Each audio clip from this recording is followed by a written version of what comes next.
Además es politólogo. Gracias por acceder a este diálogo. Buenas noches, bienvenido. Quiero comenzar con dos temas internacionales. El primero, ¿qué le dice el hecho de que doña María Corina Machado haya entregado el reconocimiento que recibió como por el Premio Nobel de la Paz a Donald Trump? ¿Es correcto o no es correcto? Bienvenido. Bueno, muchas gracias por la invitación. Un saludo cordial a toda la audiencia y, como no, a ustedes, queridos don Osvaldo y doña Patti. Con respecto a su pregunta, en el plano personal yo sí tengo una cierta crítica. Parece ser que esta actuación de María Corina Machado es una patada de ahogado en cierto sentido frente a los elogios y al aval que le ha dado Donald Trump a Delcy Rodríguez y su gobierno interino. Ahora bien, también no soy el único, sino el mismo Comité del Nobel ha cuestionado ciertamente la actuación de la activista política venezolana, toda vez que el hecho de entregar la medalla no implica que el galardón deja de ser atribuido a ella y pasaría al presidente Donald Trump. Yo creo que en realidad hay que ver cuáles son los alcances y también cuál es el objetivo que tiene María Corina Machado al congraciarse con Donald Trump. Él, inclusive, en declaraciones públicas la ha menospreciado. Ha dicho que no es una persona que goza del respeto de la población de su propio país y que por tanto ella sería incapaz de llevar a cabo esa transición en el país venezolano, mientras que hemos visto que la relación con Delcy Rodríguez cada día se vuelve más fraterna. De hecho, Trump no se ha cansado de elogiarla y también la mismísima Delcy Rodríguez ha confirmado que tuvo una muy larga conversación con Donald Trump, tiene una serie de nombramientos que nos dejan ver que en realidad el nuevo gobierno venezolano se ha puesto a servicio de los intereses de Estados Unidos. Doctor, me veo obligado a hacerle una especie de contrarréplica, pero la actitud de Trump también no es digna de reconocerse. Qué mal este hombre. Yo sí lo he de decir, lo mismo son los de izquierda que los de derecha, porque este hombre, el presidente de los Estados Unidos con todo su poder, dice que libera a Venezuela, al contrario, le deja una convulsión peor que de la de antes.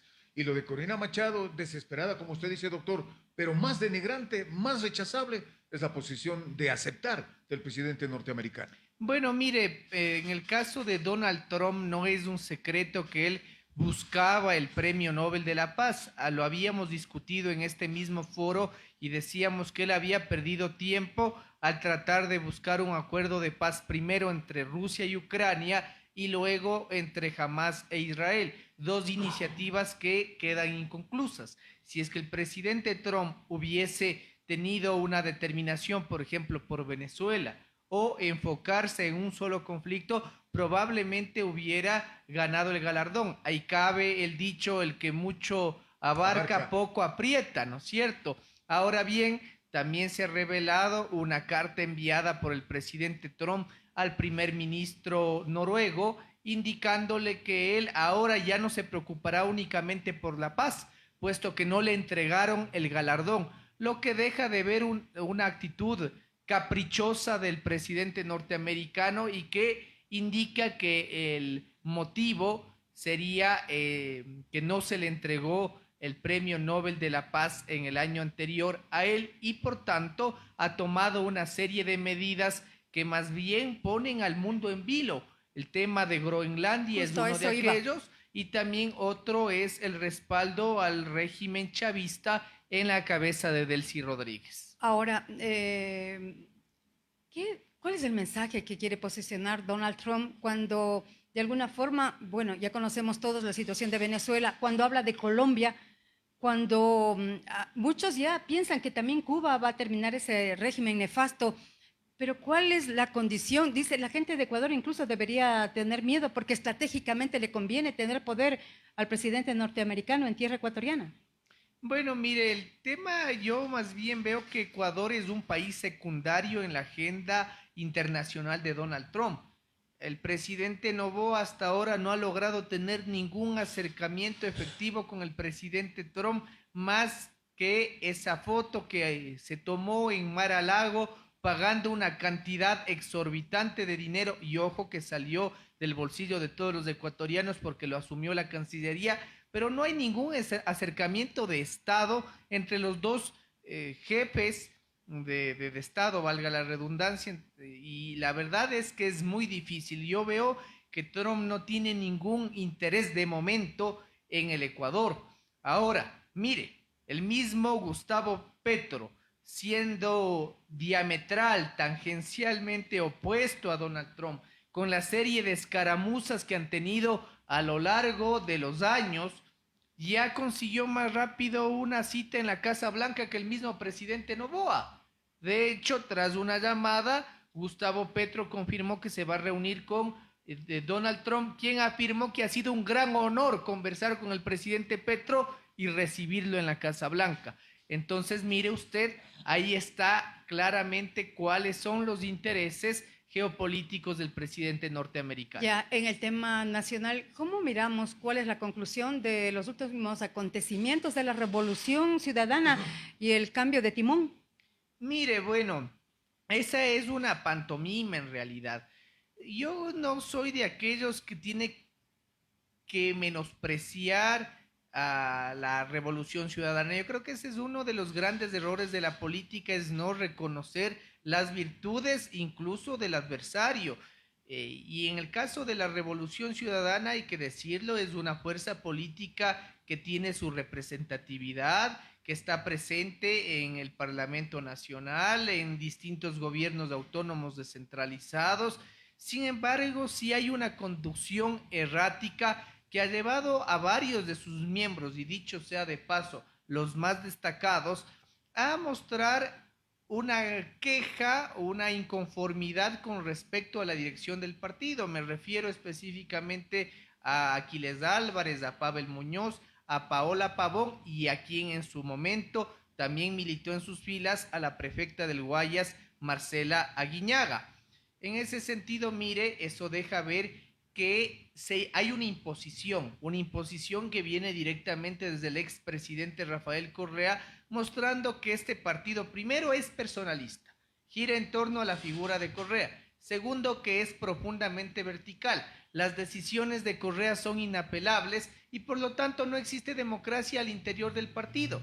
Mire lo que ha ocurrido.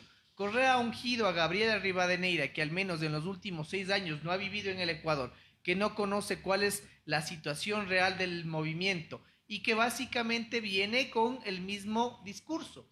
¿Ha existido democracia interna en el partido? No, porque hubo una única candidata y hay una imposición férrea, y que han tenido que hacer las otras figuras, so pena de expulsión, han tenido que agachar la cabeza y acatar las órdenes del líder. Entonces yo pregunto, ¿eso es tener una actitud democrática? Se han echado loas diciendo somos el partido más grande del país, y probablemente sí lo sean, pero ¿son verdaderamente un partido político o son una tienda que obedece ciegamente las órdenes de un caudillo?